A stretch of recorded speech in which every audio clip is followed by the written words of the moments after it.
Here we will write a program to print division of two numbers without using divisor operator. So first in comment line we will write. For this we will define one function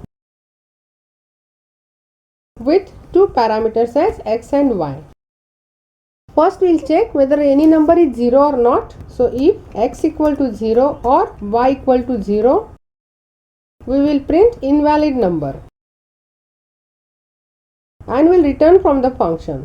Else, first we will define one variable which is initialized with 0 and we will use minus operator for finding the division. So we will use while loop. So while x greater than or equal to y, we will perform subtraction of the numbers. So x equal to x minus y and we will increase the result.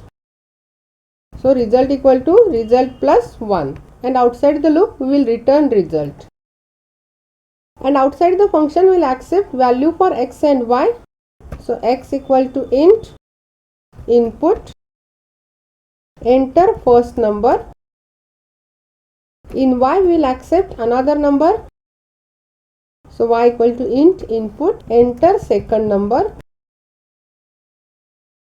Since the function is returning value, we will assign the result to another variable.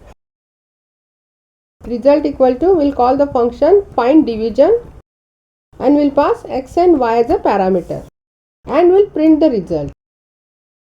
And we execute.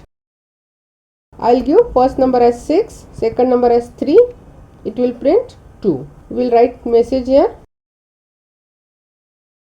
division of x and y equal to result. And we execute again. I will use first number as 6, second number as 2, it will print division of 6 and 2 is 3. If I execute again and if I give first number as 5, second number as 0, it will print invalid numbers. So here we have used subtraction operator for dividing two numbers.